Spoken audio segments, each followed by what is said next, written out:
This one's going to be controversial. I am not impressed with the New Zealand Green Party. Actually, that is a massive understatement. I am very angry at the New Zealand Green Party. What the hell is wrong with the Green Party? In 2 weeks, I have just about lost all respect for them. They have totally lost the plot. Was James Shaw the only person keeping the wheels on the bus?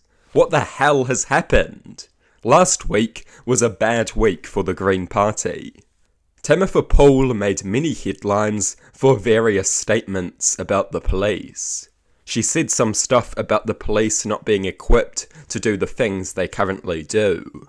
She said the police do some bad things and can be intimidating for some people. And that is all true. But she also said some very foolish things, suggesting that the police serve only to harass homeless people in Wellington, making the police out to be some enemy of the people, speaking about police abolition. Previously, one Green Party member even claimed that many New Zealanders feel safer around gang members than they do around the cops. I mean, seriously? This is stupid rhetoric.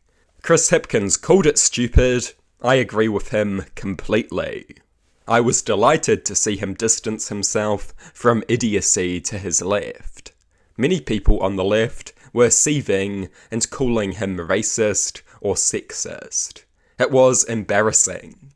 Many people on the left actually think screeching about racism and sexism is an automatic counter-argument to anything. It is pathetic. Many people on the left are defending the Greens from criticism. But this kind of cop-demonising rhetoric is a path to an eternity in opposition, and we need to accept that. Some are saying that she is just a young activist or whatever. She is a politician, and she should know better than to speak about deranged ideas like police abolition. Obviously, the political right is going to jump on that and use it to make the left look bad. We don't get to act surprised. Of course they did that, that is what they do, and they shouldn't have been given that opportunity. The left does not have much room to make mistakes. In case you didn't notice, we're on the back foot globally. Doubling down on the dumbest left-wing ideas is not going to get us anywhere. Ideas like police abolition, excessively demonising the police, and comparing gang members to police favourably. This kind of mindless rhetoric is a one-way street to the opposition benches. The Green Party cannot afford to get the reputation of being these crazy utopian loonies. That reputation is hard to get rid of, and is a reputation that the Greens have struggled with in the past. Lean into your strengths, speak about class issues, not law and order issues, where the left is very weak. Don't validate the worst stereotypes about the left. Don't make it look like the left doesn't take crime seriously and dislikes the police. That is a very bad look. It is a recipe for ending up in opposition. Or worse, you might just get kicked out of Parliament. Don't get too full of yourselves. Minor parties can be voted out pretty easily. There is little room for mistakes. And recently mistakes have been a Green Party specialty. I fully recognise that the cops have done some bad things, the drug war being the most obvious example. But I am not going to chant ACAB nonsense, and too many people are stuck in the US media space. They get into a mindless anti-cop frenzy that would be a lot more justified in the US. I mean, for God's sake, our police don't even carry guns. Many claimed the criticism of the Greens was just a race thing. Saying this is just a race thing is a cop-out. Are some critics racist? Yes. Are some critics sexist? Yes. But not all of them are. And there was plenty of substantive criticism. We cannot dismiss criticism with accusations of racism. That makes us look like a bunch of morons. It might sound convincing if you are already a card-carrying Green member, but to the average person, it just sounds like a stupid cop-out. Some will say I am overanalyzing rhetoric. We should be thinking about our rhetoric. That is how you win elections. The left has to be on its best possible behaviour. Do not talk about deranged ideas like abolishing the police. Of course, if you mention those things, the right-wing media machine will jump on it. As I say, sure, that might be unfair, but that is the reality, and that is what you should expect. The behaviour of the left has to be perfect, our rhetoric has to be excellent. There is no room for mistakes, not in this world. I am not asking the Greens to bang the tough on crime drum, I am asking the Greens to stop using bad rhetoric. This incident, however, pales in comparison to the recent Benjamin Doyle controversy. Benjamin Doyle posted some very questionable content online. The content involved their child, and it was pretty weird.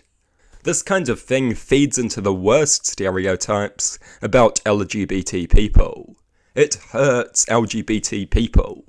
At best, Doyle is a total moron with no understanding of optics. And that is being incredibly generous, probably too generous. At worst, Doyle is a sick individual. Of course, I condemn the death threats. The right is up in arms about this. Some of them are a bit too up in arms. They are silent when it is people on their own side. Tim Jago, pedophilia in Destiny Church, sex offender Trump. So for them this is just more partisan nonsense more than anything.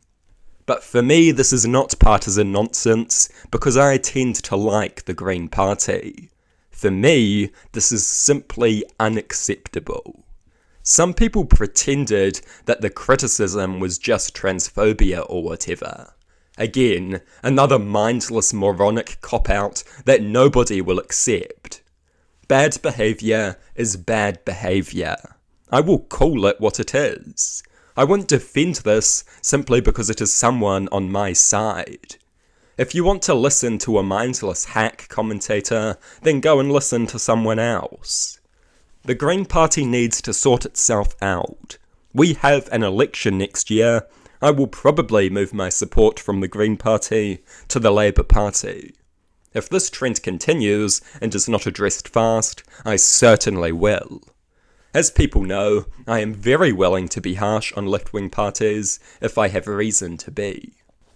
Now, if the Greens get themselves in line fast, then I will continue to support them, but I somehow doubt that is going to happen.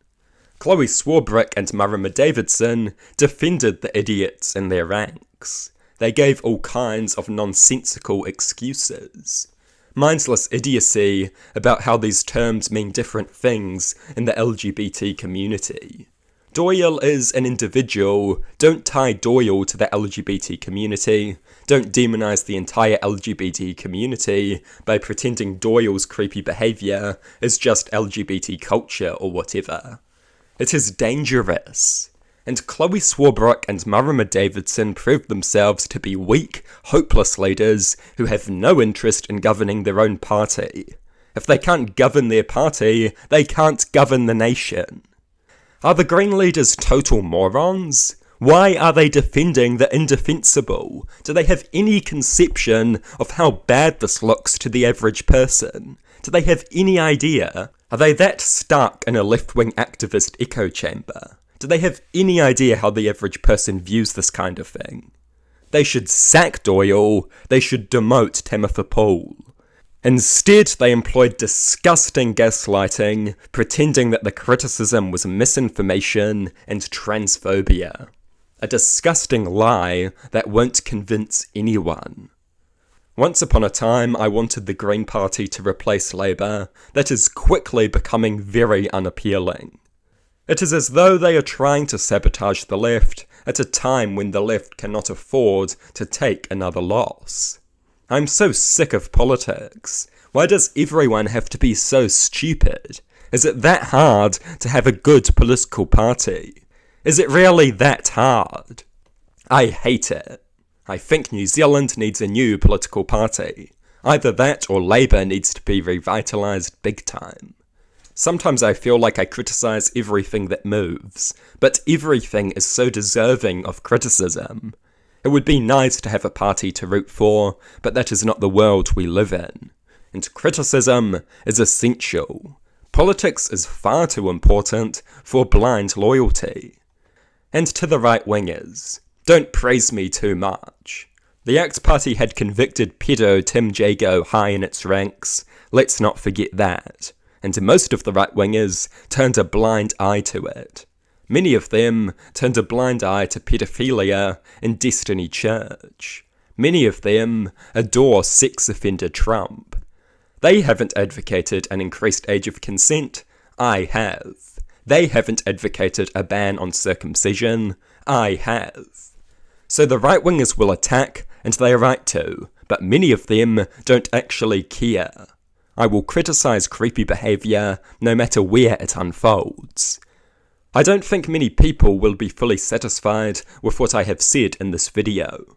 But too bad. I am not playing partisan games. Most of my viewers know that, and many of them will agree with me. Some of you won't, and that is fine. I am not here to reinforce every view you have. I won't lie to you, I will speak my mind. I am here to provide my honest perspective, and my honest perspective is not partisan. I will always criticise bad behaviour on my side of the political aisle. I will criticise it mercilessly.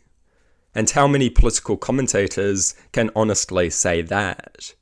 Thank you for taking the time to listen to me.